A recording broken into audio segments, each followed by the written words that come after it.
I mean, you were just answering the question. I mean, what more do you want? I should remember her because that is exactly what I told her.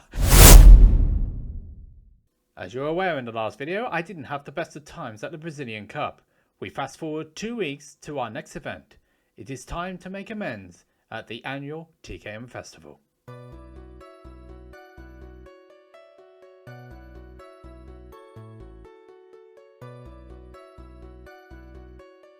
First held in 1997 at Kimbolton, the TKM Festival became the biggest TKM event of the year. It did change tracks in 2008 after running the event in 2 days was unfeasible. Whilton Mill was in its third and, as it turned out, final year of hosting the event, as the festival would return to Kimbolton in 2011. The 3-day event would consist of practice on Friday, qualifying and up to 3 heats on Saturday, and Sunday would be the remaining heats, followed by the pre and grand finals. The entrants varied from the Super 1 Championship protagonists, high level club racers who could spring an upset, local specialists, the fun racer, and those on one-off appearances.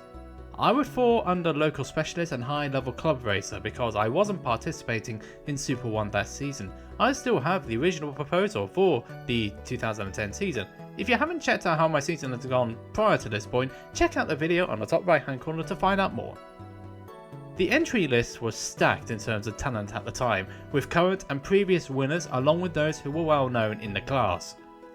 Whilton Mill was bumpy and physically demanding, even more so with the faster times from the grippier tyres and wider chassis. With 8 practice sessions on Friday, 4 heats and 2 finals over Saturday and Sunday, there would be casualties, but the question would be how many? It was a smaller lineup at Chaos Sport, with myself, David and James in TKM Extreme, and Oliver making a one-off appearance from his Junior Max campaign in Jnr TKM. James being back in the seat after spending time in South Africa watching a certain team kicking the ball around, and we didn't do very well. More on that. You can just check out the website, I'm not going to explain it any further. Friday was overcast but dry. The morning set of sessions were near enough a write-off. First session, I only got as far as Christmas before a spike of revs, and before I could process it, I was spinning around and the right wheel was making its way, making a bid for freedom. No laps completed. Can't get any worse, can it? Second session was okay until the end, when I lost power in the last 3 laps. A couple of bolts in the engine had snapped, which meant the engine in question was junked for the rest of the weekend. Fortunately, it wasn't my main engine.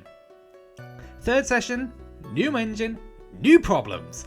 This time with the tyres, which annoyed my team manager Ash, myself and Lewis.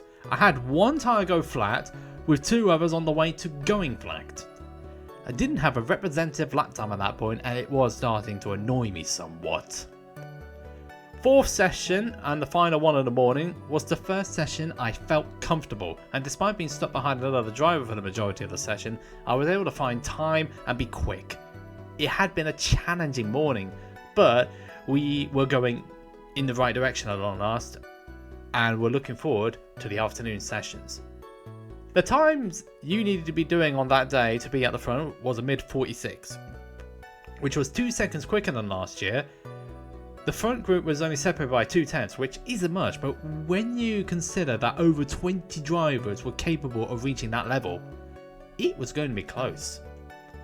The afternoon sessions went swimmingly and without issue. It also proved that the last session wasn't a fluke, and the pace I had was genuine. I was fast on both my main engine and a reassigned spare, which was a BT6588. There was a slight advantage with the spare engine, not by much, but there was a little bit of an advantage, and the decision was taken to run that engine for the rest of the event unless a problem developed with it, which is when I could switch over to my main engine. We're only talking about half a tenth, and that's it, but like I said, it's so close in that field, you had to take any advantage you can get. I was one of, if not the fastest driver once the issues had been resolved. Ended up with a mid 46, which was around 8/10 quicker than what I managed at the Brazilian Cup 2 weeks earlier. The main change was returning to the higher weight limit, 152 kilograms, with 68 of those being the driver in full race kit. For me, I believe I was around about 72, 71 kilograms. So I was quite a light person, really.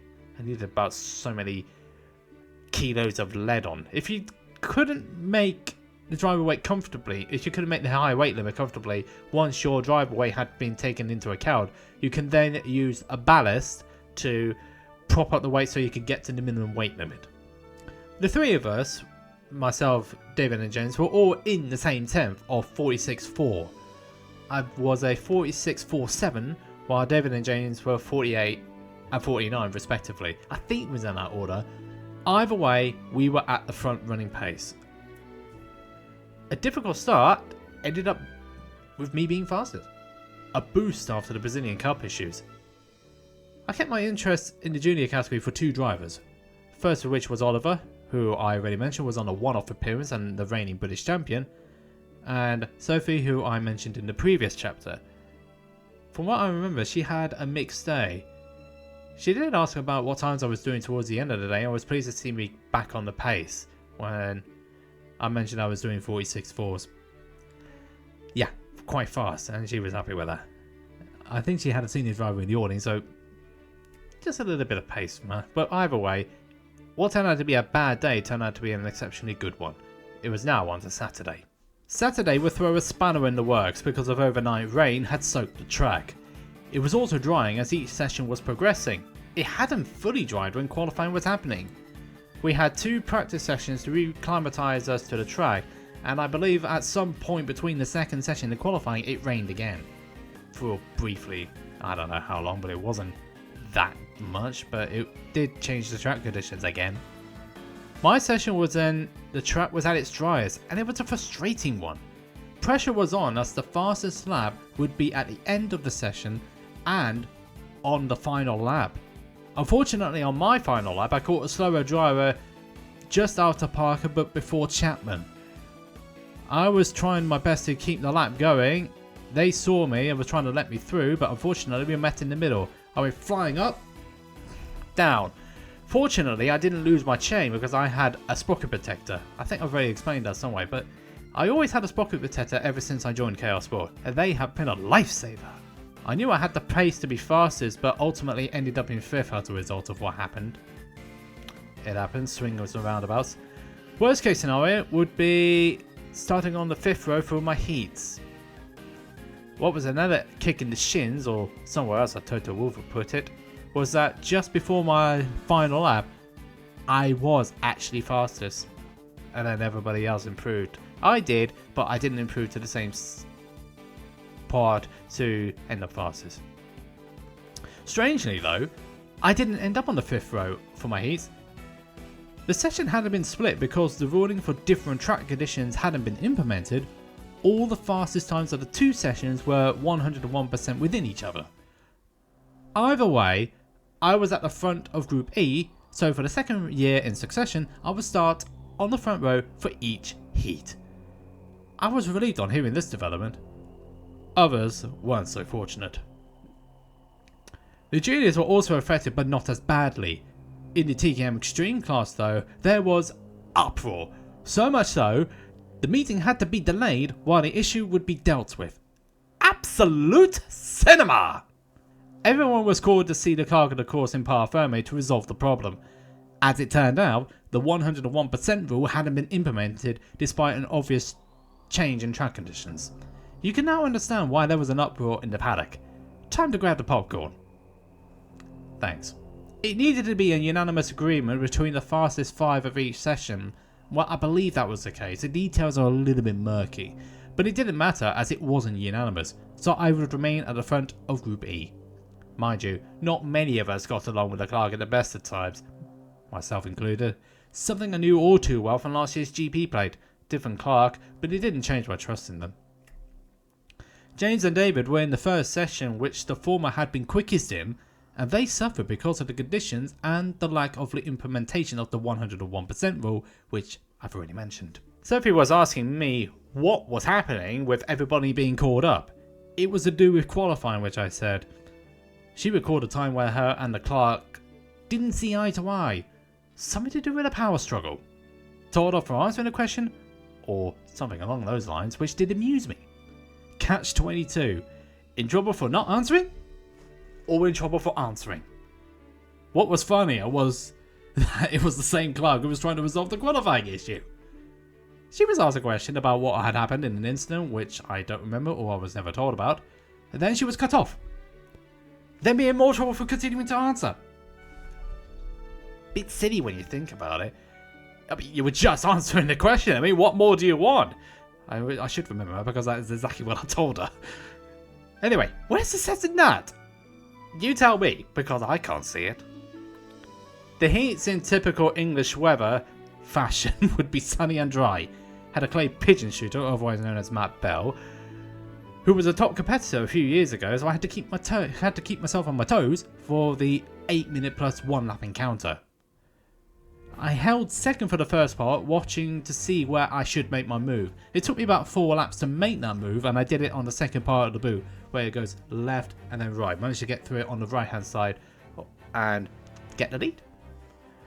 I would hold the lead for 3 laps, but for the open plate winner, which was Phil Smith, he overtook me at the entrance to the boot, which is the left-hander.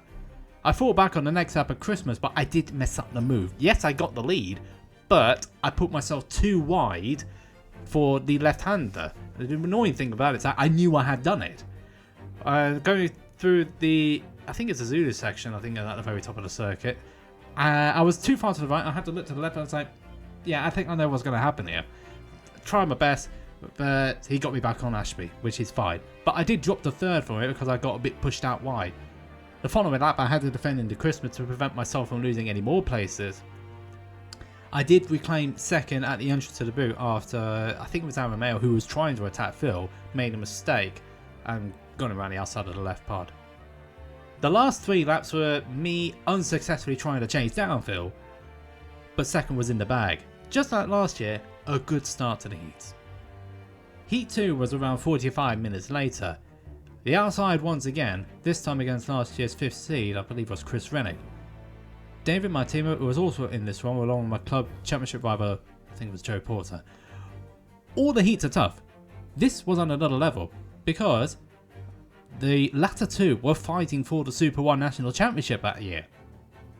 Yeah, you can definitely see why this is a tough one. I was up and down like a yo-yo, but no lower than 4th. I picked my battles wisely, and this time I made the move stick at Christmas despite having to squeeze it through when Chris was defending the inside line, and then he left the door open slightly, so I just went straight in. Defended at Ashby, held the place, and got second. As it turned out, I was lucky to get second because the aforementioned suffered a mechanical fault on the last lap, and I was like, what on earth happened? I don't know, but I still got second. I was slightly closer to the front, but I've had 2 second places, which is good. And especially when you're facing against the Open Champion, the O-Plate winner, and also a Super 1 protagonist. Yeah, that was there were some good drives. Lewis was thrilled with it, driving out of my skin as he put it, which surprised me because nobody's ever said that to me before.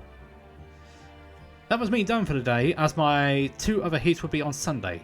The 2 second places putting me in a strong position for the finals. Some drivers were dropping out after Saturday due to damage or injury. One of the TKM Extreme drivers actually dropped out after Friday practice because of a rim injury sustained. That would not be the end of it though, as Sunday was next, and where my other 2 heats and the finals would come along. Sunday was sunny and dry, which was a welcome relief after what happened yesterday. It was also where things started to go a bit wrong.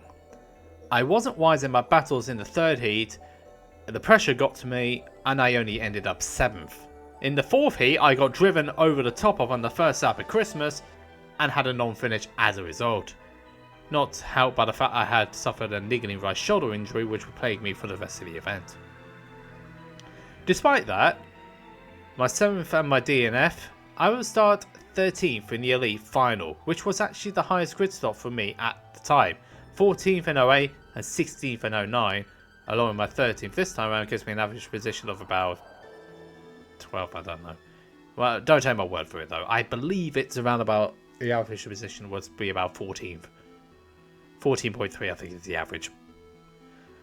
The pre-final would be 12 minutes and a lap, so we had 4 extra minutes from the heat, which would mean we would either get 16 or 17 laps. Setup changes had to be made to account this. There was chaos at the start through oblivion in a crook, with drivers either crashing off or getting delayed. One of them spun in front of me at the exit of crook, which delayed me, but fortunately I was able to pick my way through the gap. Whew. Yeah, that was definitely troublesome. Many places during the next few laps were some aggressive but controlled driving. Midway though, I was having trouble with the setup, which was too wide at the front, which was causing it to grip up and lack release out of the corners. Had to drive through it to the end. I felt it starting to go a bit wrong during the left-hand Parker, but I knew at that point there's nothing I could do, I just have to drive through it. I had the scary moment on the last lap at said corner and on the way down to Chapman. David, who was defending his position for 9th against another driver, I was like, don't fight. I was like, oh, we're going to say, I'm going to get caught up in it. I had to check my right shoulder. I always had to check to the right to see where everybody is. Fortunately, the gap was big enough so I could try something. So I held back through Parker, took the outside line, and then I would cut through to the inside line to get the inside line. That's where I saw them defend. The 10th place driver tried to close the door on me when I'm here. Tried to close. If you can actually see my hand, tried to close. I don't budge, and ended up going exactly the same thing as I did on Saturday qualifying. Shout out to Sprocket Protectors.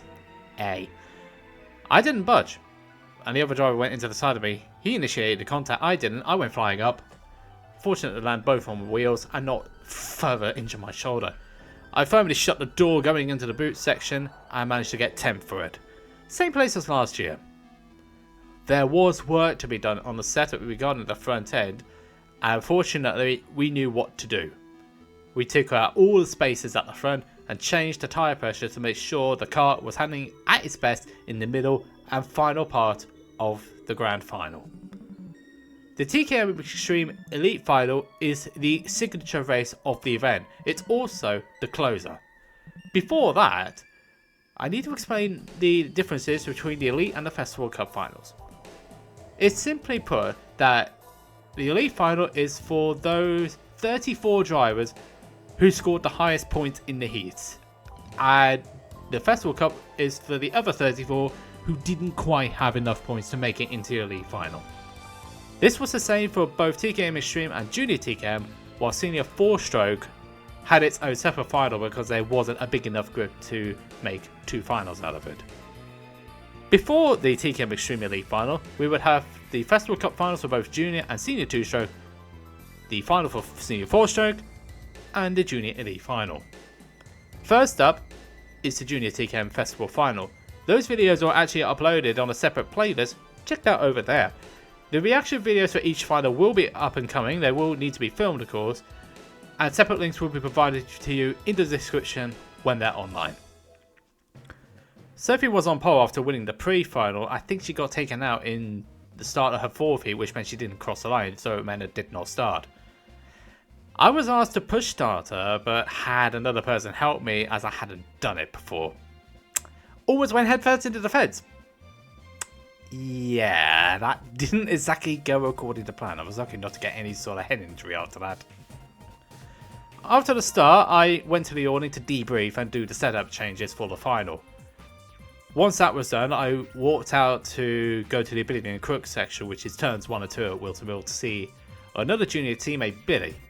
He wasn't racing that weekend because of an injury, and he saw the Super 1 round in 2 weeks as more of a priority. He was on hand to support Jordan, who wasn't in the awning that day, but just running on his own because it's his local track. I don't remember when I joined, but I think it was 2/5 distance, so about 8 laps. When you take 15 minutes and a lap into account, that is. The race was going fine until the 15th lap when second went into first and took Jordan out. Well, both Jordans, because there was a Hankins and there was an Irvine. Awkward pretty much describes it, as we were all amazed by what happened and a bit shocked and, well, in Billy's dad's case, frustrated. The blame narrative wasn't actually on Jordan Irvine, it was on Sophie. Something that didn't sit right with me from a logical perspective. There were 3 kart lanes between Irvine in second and Sophie in third, which told me straight away that she was blameless. I walked off for 2 reasons. The first, Jordan being taken out, and I wasn't going to conform to an ill-thought ideology or blame game. A bit of foreshadowing, which I didn't realise at the time. Hankins blowing an engine 3 laps later meant it became academic. He was never going to finish that race. You know, the annoying thing is, that was like his 6th or 7th blow up of the season. We didn't know why until the season had finished. As it turned out, his ignition was leaning the engine too much, which was causing it to overheat. And when the engine overheats, it doesn't have enough fuel, it's going to go... Yeah, you can definitely see where that's going.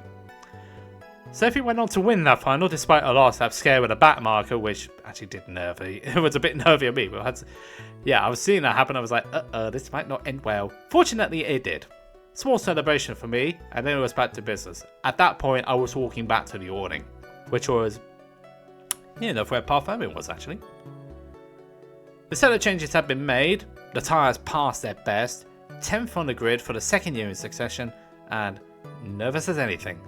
Everybody was in the same boat though in terms of tyres. It was a batch 1 which were dreadful, and the track itself was slower than it was in the heat or qualifying. The other 3 finals went by with clean racing, somewhat.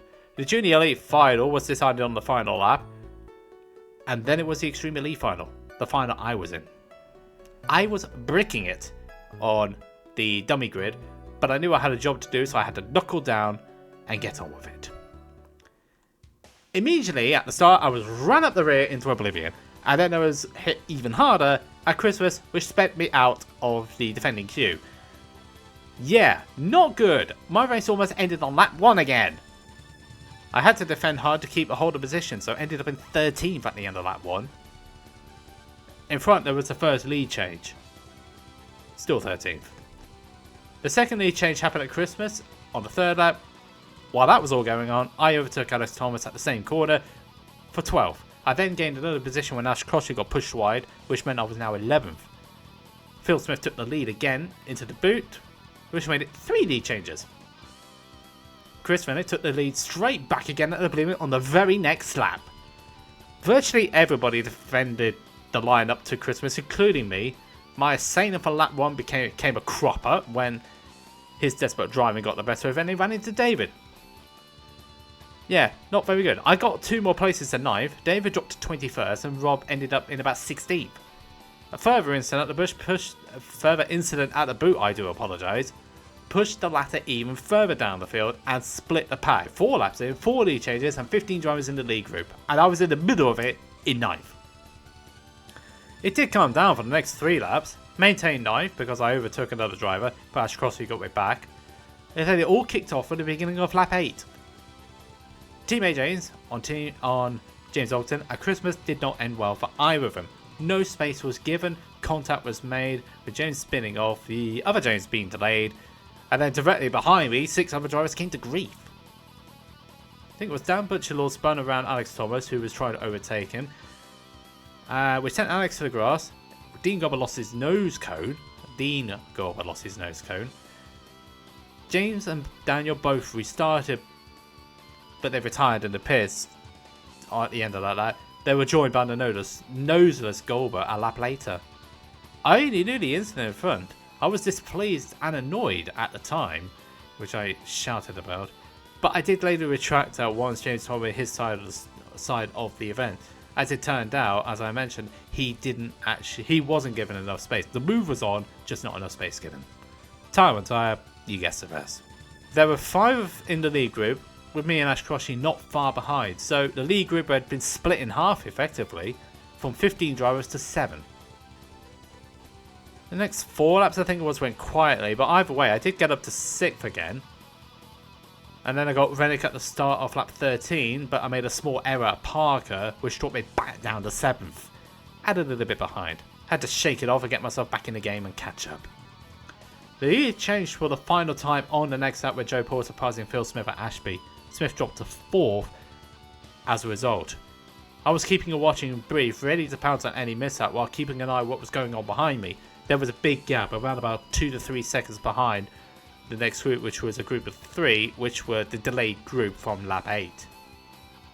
15th lap saw Rennick reclaim 4th, and then on the very next lap he claimed 3rd from Joe Forsyth. which was a risky move because it put Joe in the air briefly and he almost went off the track. I was able to squeeze through just about to get 6th, but I also got delayed by it, which was where there was a bit of a gap.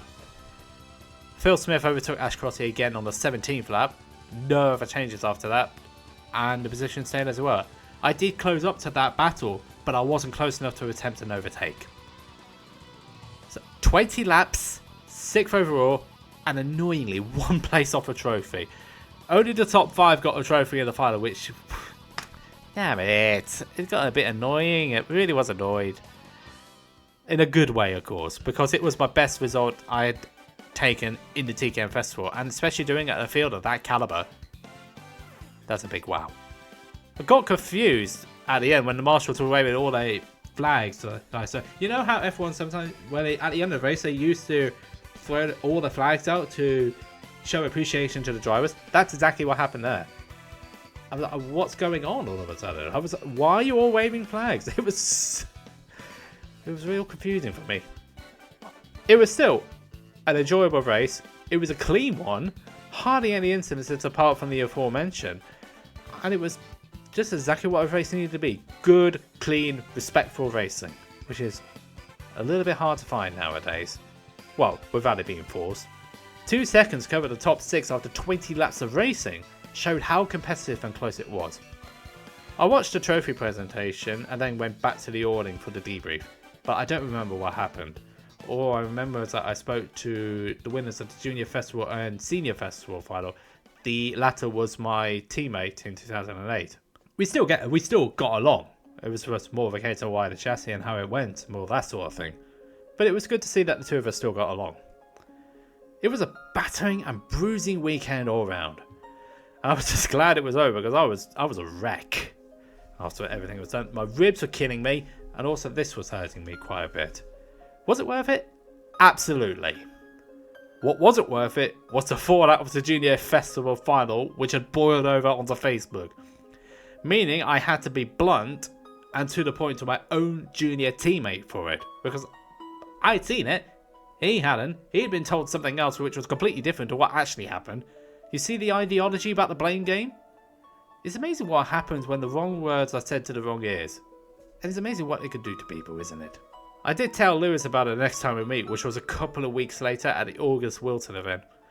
I don't remember what came out of it, but it seemed there was a shared agreement that the accusations were incorrect. That event in itself was troublesome because I had the same batch 1 tyres.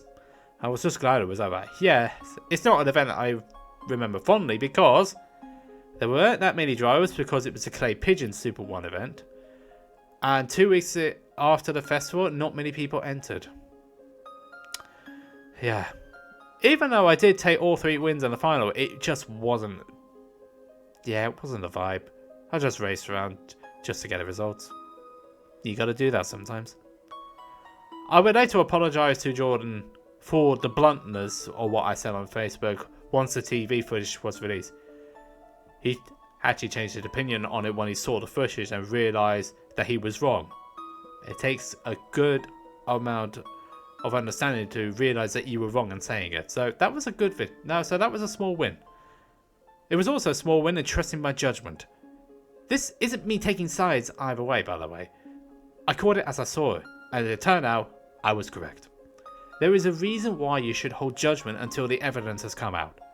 So, a lesson on why you should be careful about spreading rumours and untrue information like a cheap suit. An otherwise fun event that would set up the final part of the campaign. But I won't say any more, or I'll be spoiling the next chapter. Either way, I was at the front of Group E for the 2nd year. Hold on, I think my wording's all wrong. We're just answering the question they asked you. Where's the sense of that? You tell me, because I can't see it. The heats in typical English weather fashion would be sunny and dry. I think I've repeated myself somewhere. Worst case scenario would be I would be on the front row. I'd be on the. Sorry, I was like, reaction video for each final, and that will be up and coming. And I've completely said that wrong. Sorry. Final at the time. So we have 12 minutes on a lap. I think I'm going the wrong way again. Here, and to click. If you enjoyed this chapter of the Captain Logs and want to find out more, you can subscribe by clicking here. And to catch up on the series, you can click here and here. The stage has been set for the finale of the 2010 campaign.